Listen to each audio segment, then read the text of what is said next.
Peggy 18. Hello and welcome everyone to another episode of Stardew Valley here on Not Your Professional Walkthroughs channel with me, your host Max. Well, today we have Sunday, which means I'm gonna have to go check out the Traveling Merchant. I'm gonna definitely have to go into the mines because it's the luckiest of all days. And one of the viewers left an interesting suggestion. Ooh, Maki roll. Nice. In the comment section. So basically, what we talked about is doing one really interesting thing which I want to take a crack at. Now, what was suggested to me is to do one thing. And I have been thinking about this a bit lately. So basically, the concept of the idea is that you take bunch of wheat, but like not 10 pieces, more like let's say 40 or 50 or even heck 200, and you plant this at the start of, for example, summer, and you do not water these crops. You just put the lovely scarecrow beside it to monitor it and not let the crows eat all the seeds from the field for you, and let the rain just do the work of watering all these crops. Now, the fun thing is that actually if you play the game enough, you know that throughout the season you will have enough rain for those 4 days that it takes for wheat to fully mature, and then you can just harvest it with your scythe. The fun thing here is actually that I usually would never consider doing this because my farm layouts consist of doing something like having meticulous layout for a particular kind of, for example, a sprinkler or something else. The kicker about this is the potential that in the start of the game, if you do not have, for example, the hop starters, which you can find over here, or any of the other crops, or you just don't have that much money, what you can do is actually take the wheat, put it into the keg, and turn it into beer. So you will have always something as an artisanal item to either give to some of the NPCs in the game as a gift, for example to Pam or to Shane, and then you have something to sell at the end of the day. So you will have some sort of sale, and well, technically by doing so you will have something to work with and you will have some sort of money. So it's a really interesting idea, and I'm gonna try to execute it somehow on my walkthrough here. I'm just really interested to see how this turns out, just due to the potential of what it can be, because you don't always have, for example, something that you can put inside of one of the preserve jars or the kegs in order for you to turn it into an artisanal item. But if you get just like a huge amount of the wheat, well, then you are basically sold. Look, like here, I have right now the choice to go between hops or honey. Now I'm gonna actually go this time and put in the honey so that I can get my hands on some meat this time.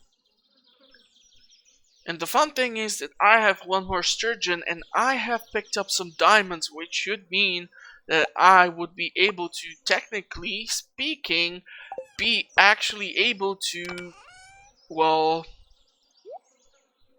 put in another fish pond if I get my hands on 200 stone somehow miraculously, and therefore have second fish pond with another sturgeon, and I would have the initial item which they require, which is the diamond, in order to raise their overall population. Because as I said in one of my previous episodes, sturgeon is amazing, not in the fact that, well, it produces the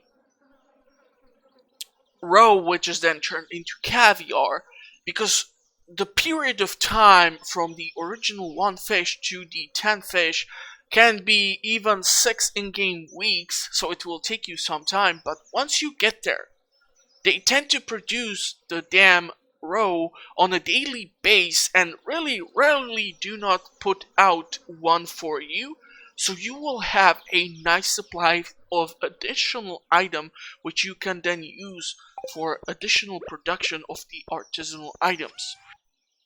Now, for example, here I have now the dilemma of what to do. If the bus would be fixed, I would know that Pam would be standing by it and I can give her the pale ale. But I think I'd rather actually sell it right now, even with the mayonnaise. And I'm gonna have to water the crops. I'm gonna have to pick up whatever I have stored over there. I'm gonna take 5 and 5, I think is the price. God, I hope it's not 10 and 10. I'm gonna take, just in case, 10 and 10. I'm gonna purchase some stone at Robin's place. And that way I should be able to technically put in the order for the additional fish pond. I'm gonna, of course, have to do all of that and check my lovely babies here. Okay, they are still babies, so still no milking, but not to be afraid. The time will come when I will get my milk from them. So we're gonna pick up the eggs. I can turn them into mayo.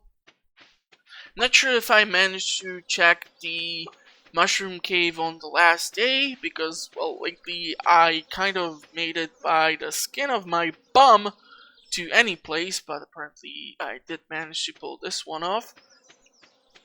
So, this is kind of getting full here, and this is telling me that their population is being increased, which is great.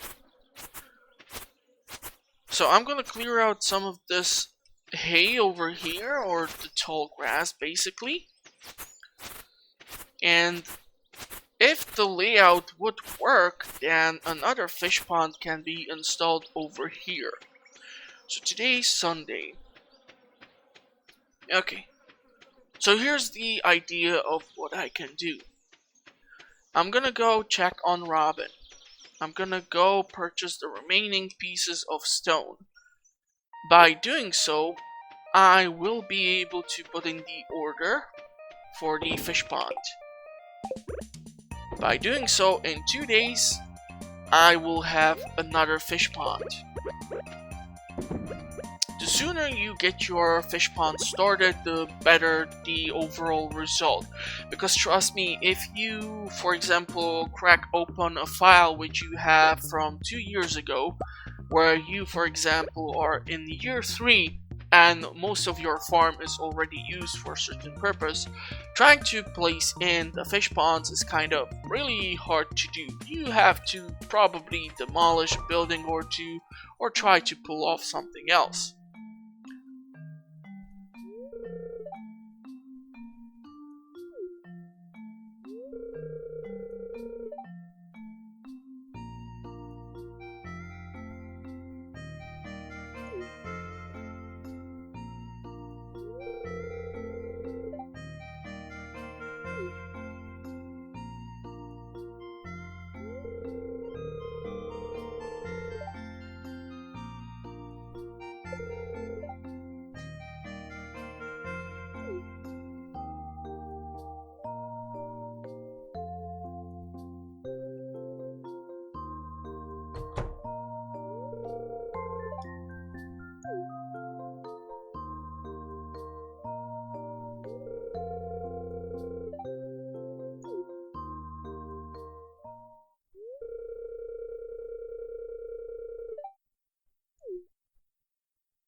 Yeah, I always want to just tell the truth, but let's just stay silent. Because whenever you reach certain friendship point with Demetrius, this cutscene kicks in. Because he's kind of overprotective over Maru, but I can totally understand that. Which brings me to one of the topics which I discussed back in the 1.3 version when I started to upload stuff on my YouTube channel. So the fun thing is actually what I've been considering is that what happens as you play through the game and you increase the friendship with your friends or the NPCs. Now, what usually can happen, of course, is that you will choose one person and that person will be someone that you eventually marry. But what would happen if, as well as the time progresses, the friendship in between the NPCs changes into, for example, dating and then marriage? So overall, if you, for example, have that chosen lady, like let's say Emily, let's say by the end of year 2, actually, Clint would get the courage to talk to her and tell her that he really likes her and would like to date her and stuff, and therefore it would be impossible for you to somehow date her then. Or with, for example, Alex and Haley, because whenever he's selling the ice cream during summer season by the library, you will see Haley usually go down there and check on him. So even if you check like the wiki page for this, you will find out that certain NPCs are good friends with other NPCs, and therefore, let's say by the end of year 2, or yeah, just by the end of year 2, all of the NPCs that you can marry would actually all be dating, and so you would be left without a potential to have a spouse. Now, this can potentially motivate you more to try and interact with some of the NPCs, or one particular NPC in case you really want to date one of the characters in the game. And then what happens is, of course, there is the event of you having the wedding in town once you propose. And this is actually even scheduled in one of these calendars for you, so it's like visible. But what would happen if actually more people would be getting married and you can attend the wedding and bring in a gift, and by bringing in a gift during their wedding, your friendship would increase even more with them. Because, like I said, with some of these NPCs, like you, my dear friend, it's super hard to give them that really favorite gift. And as it has been discussed in the comment section, certain gifts and certain qualities of gifts gives you more friendship points, therefore you can increase the overall friendship with the NPCs of the town much quicker. Because now I have just 3 people with 3 hearts and a bunch of people with 2 hearts and most of the people with 0 hearts. Yeah, I know, I'm horrible at this. Anyhow, since I'm here, I'm gonna probably go see if the skeletal hand has been dropped off at the museum. I'm gonna go and check on the crab pots, since I'm here, of course, as well. Okay, so apparently I do not have anything which can be donated, and therefore I really don't want to sell the skeletal hand. I think that would freak out the people who actually come pick out the produce. Can you imagine you would reach into a pile of blueberries and pull out a skeletal hand from in between them?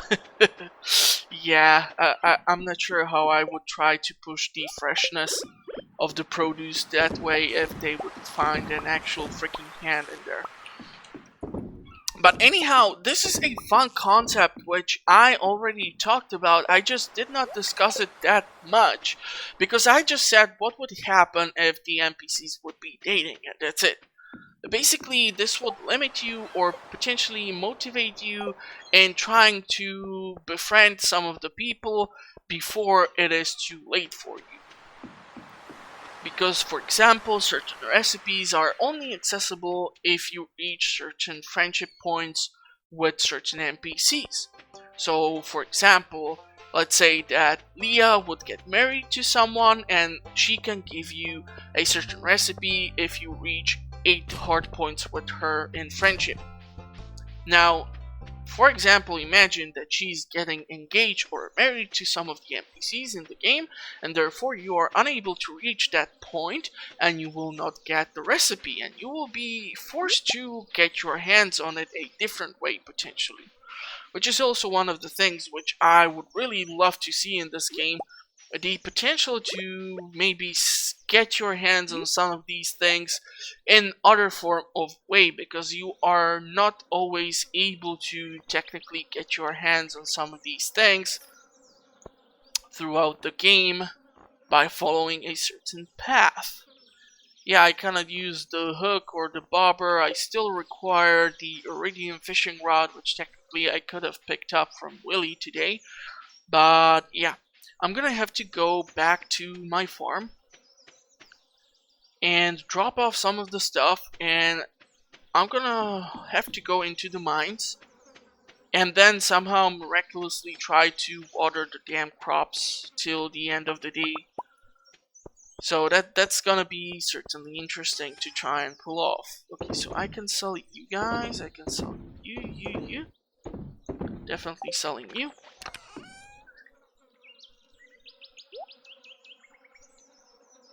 These are stored away.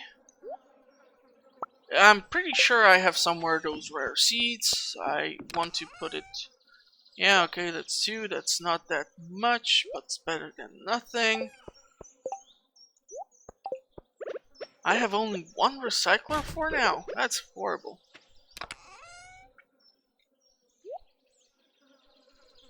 Okay, let's take a look at what are we working with.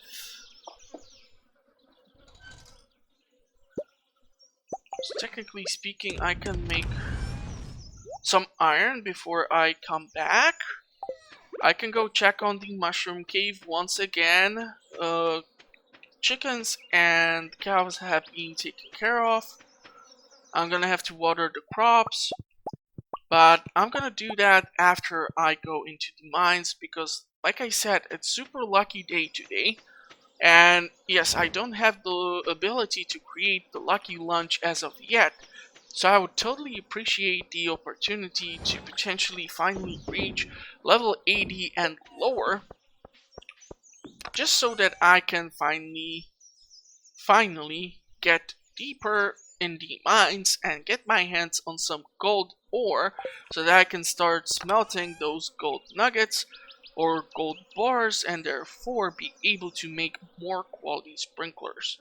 Because right now I can honestly tell you that is like the goal on my mind. Actually, I do have more recycling machines right over here. Okay, so what do I want to take as an energy source? Obviously, salmon berries, awesome. I can take some blueberries too.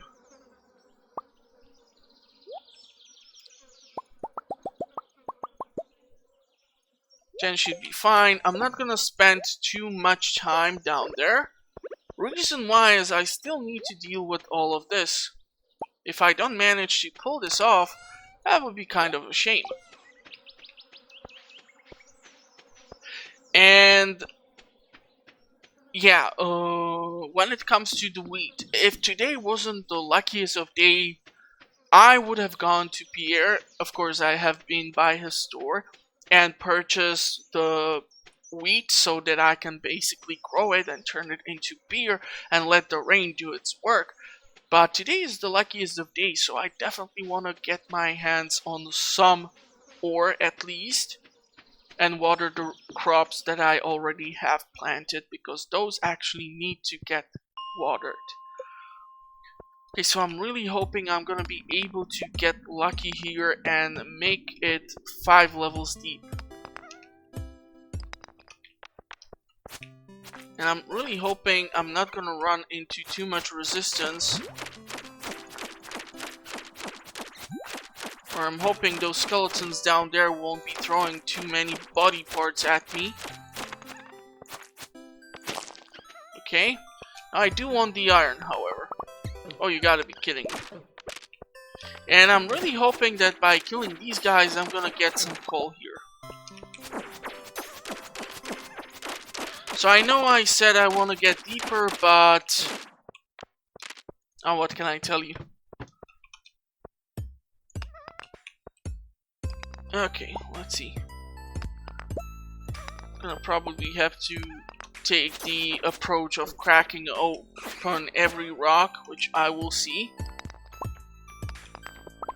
I'm also totally out of rocks, so, well, technically I don't have a choice on this. Ooh, okay, there's a lot of iron here, and there's even some coal stashed in the satchel. I definitely want to get at least the iron. I don't care about all the skeletons. I would kill for a freaking bomb here. But, oh well. Go away, shoot. Okay, some quartz. Wow, actually a lot of quartz. Oh yeah, I totally forgot to break open the rocks. I need to find the ladder to level 80. And the cool thing about the level 81 is that often enough it tends to appear as this really small level. So it's a really small map, and technically thanks to the size of it, you are able to find gold node really easily down here, and not that many enemies tend to spawn in. But then again, it depends on the luck of the day, because sometimes you can come down here and there's just a ton of enemies, and then on the other days you can come down here and then there is just not a single node. Today, since it's like the luckier of days, I actually was able to get my hands on some gold. I'm gonna try to go through level 81 one more time. Yeah, you see? This time one gold node, one of the quartz. I've been hexed or jinxed. And there were actually 2 of the more advanced enemies in the level. Okay, I actually would love to get my hands on the amethyst. Come on! Damn it, I need to survive this. Okay, let's regain some HP here. What are you doing? Okay, I cannot afford to actually die, so...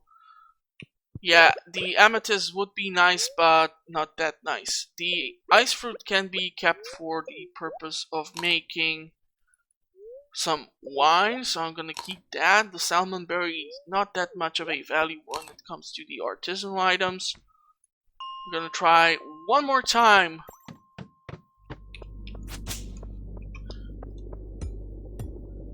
Because I did not check how much gold do I actually have. 26. That's just awesome. I'm gonna go pick up this one too, because this slime is stuck behind the bushes. Okay, so we have 29 gold. I think there was one more gold, or like 2 more gold left at the farm. So theoretically speaking, I should have enough to smelt bunch of sprinklers. So that's gonna be awesome, because if I manage to do enough sprinklers, I should be able to that way not water every damn crop on my own, and further expansion of farming should be much more easier just by preparing few sprinklers ahead. Okay, now most likely what I will do here is water the crops, pick up whatever I can, and I will talk to you in the summary bar or the summary of today so that we see what are the overall sales. And the wheat is a great idea, but I still prefer to go with the hops just due to the fact that yes, it takes 11 days for the hop to fully mature, but then it actually produces you hop every day. So you just need to make sure it's watered, and that's it. And that is the iron, and here comes the gold. Now the only issue is that I don't have enough furnaces. Yippee! What an issue to have. Unfortunately also, I don't think the gold will be done today, so tomorrow I will not have more sprinklers. Well, tomorrow I will be able to construct them, but not be able to actually put them on the ground so that they can water the crops. So I'm gonna still have to do it on my own, and this is why I kind of hate watering the crops in the night and why I do it at day so that I see what actually has been watered and what has not been watered. But fingers crossed I will not miss anything. Fingers crossed. Not saying I'm gonna be able to pull it off. This is not your professional walkthroughs at the end.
So, at least we have finally leveled up to level 6 in mining, which allows me to construct the bomb.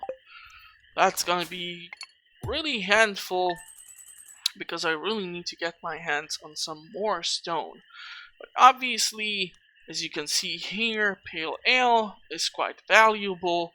It's actually even more valuable than beer itself, but I'm still gonna try to execute the plan with the wheat. And meat is just overall a fun thing to have, just to spice up the variety of the items which you are able to sell. As just by all these things you see, I have quite managed to earn a lot of money.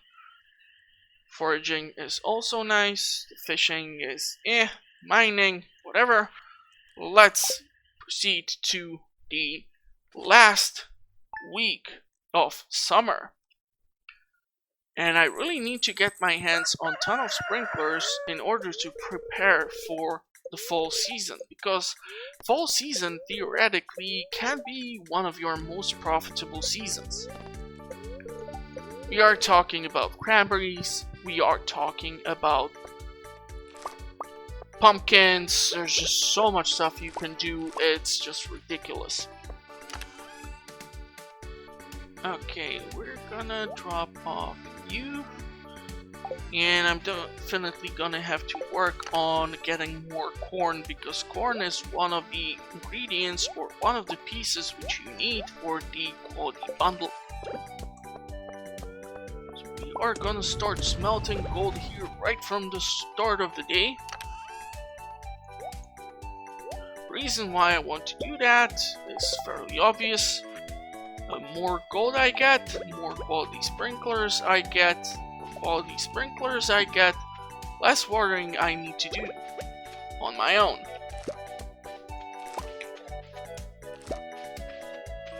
So I'm gonna water all of this, and I'm gonna talk to you guys afterwards.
Okay, now the watering has been finished off. Really hoping these girls will finally grow so that I can start milking them for money. I mean, milking them for milk. So that I can start making that cheese. Also, I'm gonna have items for the community center bundles. So yeah, that's gonna be fun. Obviously, they are enjoying the massive field I have here for them. And I'm really starting to think if I should just put in one more coop and one more barn and let the animals go crazy on this entire section of the map, because, I mean, they really seem to enjoy it a lot. I know it's kind of irresponsible to lose up on some of the area which you can potentially use for something, but oh well. Oh, and look at that! Look at that! Our first sturgeon row! Wow, okay, you guys are actually making me proud here. I can make my caviar. That's awesome. Okay, and we have more gold bars, which means I can make 2 more. I was hoping I can make caviar. Apparently I cannot do it because I don't have a single free preserve jar. Well, then I'm gonna have to apparently wait, but I don't mind. I can put away you guys. You can be sold. Fiber, actually I'm gonna keep that. Let's put you over here.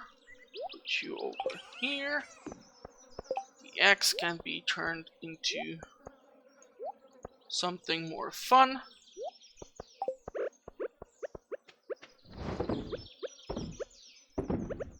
Okay. I totally forgot what's the luck today. God damn. Okay. Fortune teller. Okay. So today, not feeling that eager to head into the mines, to be honest.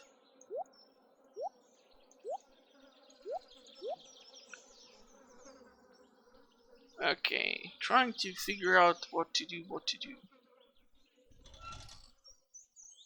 Technically, what I can do is take the 5 copper bars and go put in the upgrade for Clint. What I can also do is actually take 5 iron bars and put in the upgrade for the copper axe, so that I would have the steel or iron axe, and therefore I will have access to the secret woods.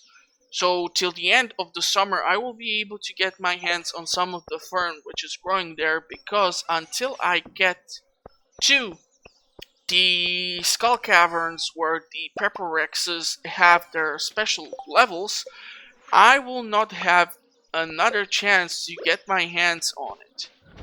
So yeah, that is something to consider. I'm definitely gonna have to get my hands on more gold.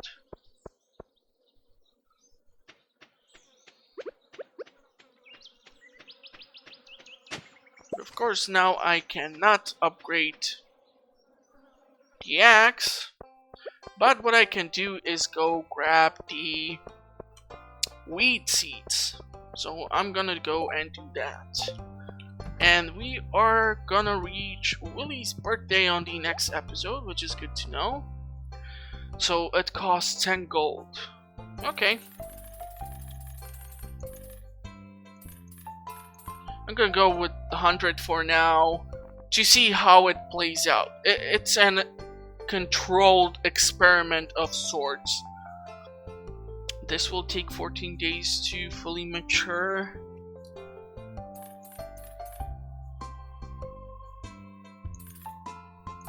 Let's go with 40, and I would like therefore some speed grow for you as well.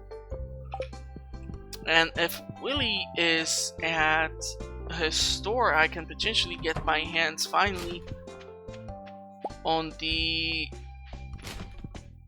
best quality fishing rod, because I have the money for it.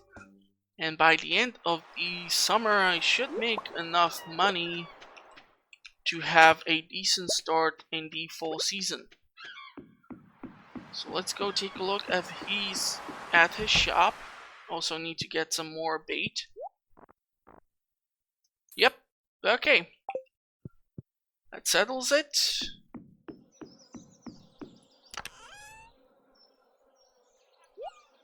You can come over here, you can come over here. And therefore, I should be able to get my hands on even something like the bobber or one of the other tackles, which should help me catch more fish, or even struggle against the legendary fish. And I totally forgot to purchase the bait.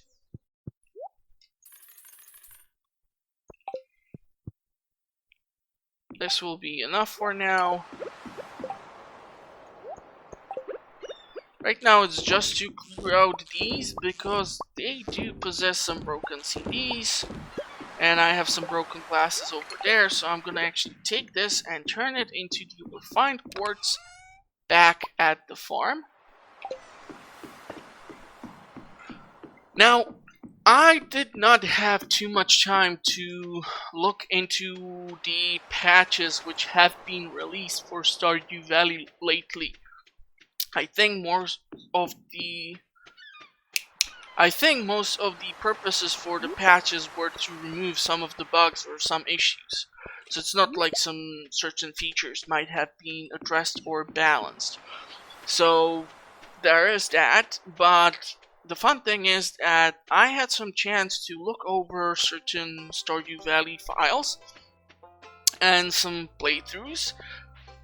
And I saw that when people loaded in things like, for example, crabs or the coral into the fish ponds, at certain days these things tend to produce stuff like junk or even freaking seaweed. So it's actually kind of interesting, and I would like to know from you guys, what is the weirdest thing you have put into your fish pond in your 1.4 walkthrough of Stardew Valley for now?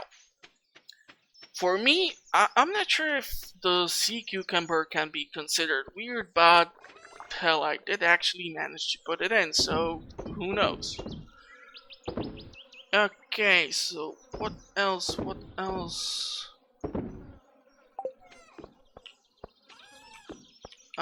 We are gonna load you two up so that you will refine the quartz. And I am going to go crazy with the wheat. Now, technically speaking, yes, I can do that just willy-nilly, but on the other hand, what I actually need, I would actually love to create a scarecrow. Reason why is that I would like to plant more of the corn. Now, question is, where do I actually want to go with the wheat experiment? I can technically like drop it down over here, but since I'm already watering everything here, I'm thinking I'm gonna do it somewhere here, so it's like a controlled experiment. And for the wheat, you actually do require the scarecrow, because crows will eat your seeds. So I need to get some wood.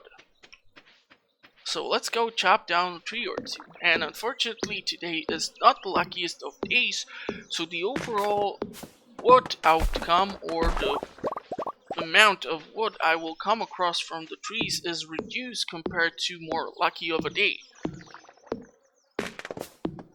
Despite whatever is your foraging skill. And yes, chopping down trees actually is counted amongst foraging, and chopping down trees will increase your foraging skill. Okay, I'm gonna get a lot of fiber out of this place, which is good to know. Because eventually I tend to run into situations where I just don't have enough fiber and it's really bothering me. Now the cool thing is that I should have more of these sprinklers available to me, and question is if I should keep putting them. This is always an issue for me, and I'm quite sure this is an issue for you, is you are trying to manage your watering the most efficient way. You see, if I put the sprinklers over here, that's perfectly fine. But what if I want to put them over here for the melons? I do require more melons till the end of the summer. I do require them for the quality bundle and also for Demetrius. Do we have enough? Okay, what do we need for you, my dear friend? Piece of coal. Okay. Let's see. Unable to smelt more of the gold, I'm gonna go with the iron. We have 6 oak resin. Interesting. So let's see. If I'm going to, let's say, drop you over here. And how in the world do I want to manage the wheat? This is 10, 4, 7. Yeah, this did not go as I was hoping it to.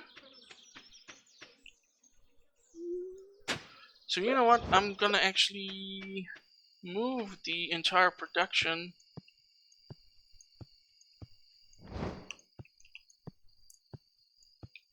somewhat over here. Yeah, I'm not happy about this.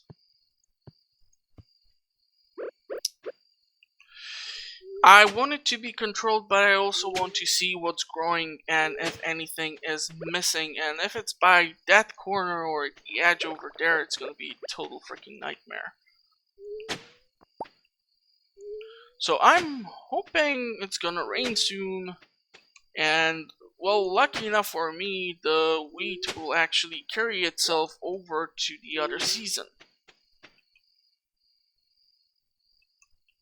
It's 1 and 2. I'm just gonna have to figure out a place where to put the corn, and I don't want this to take that long just due to the fact that, yes, on one hand it's sort of a controlled experiment, but on the other hand I kind of don't want it to prevent the progress of the layout for the farm, which I'm still changing over and over in my head, so I'm gonna have to figure out some sort of thing to do for this. Okay, that's some more iron. Reason why I want to check the iron and why I want to check the oak resin reserve is because I will kind of want to construct some of these. But for that I'm gonna also require some more wood. And I would like more of them just due to the simple fact that, well, if I produce more artisanal items, it's gonna be more money. Or potentially more gifts. So let's get rid of these 2 trees because they are driving me crazy. I hope I have enough stuff for energy. Okay, you know what? I have a ton of DLG, so actually I'm gonna eat this one. Fingers crossed will be enough to chop down this tree.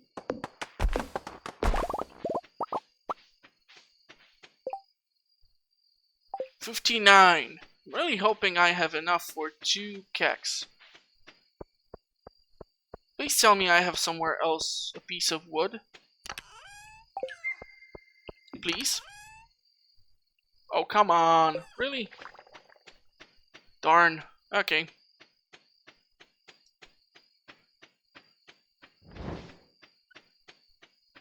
This one, hopefully. Yep. So that's 2 more keggers. Therefore, I should be able to produce more fun stuff. And hopefully, you will all tune in for another episode of Stardew Valley here on Not Your Professional Walkthroughs channel with me, your host Max. And we will see how this develops further. Hopefully, you liked this one. In case you did, please click the like button.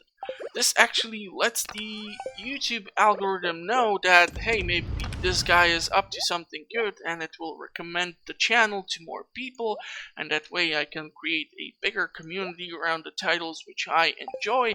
And so far I can honestly tell you that even with the few people involved throughout the series which I publish here on the channel, this has been one of the best things I have decided to do, because the stuff which I learned has definitely helped me. So yeah, if you know any friends who are looking for something fun to watch, heck, maybe recommend my channel, or like I said, click like, and that should let YouTube push my videos to more people. Anyhow, this has been fun, and hopefully I will see you guys soon. Until then, I'm gonna wish you all the best, and hopefully I'm gonna see you soon. Bye bye.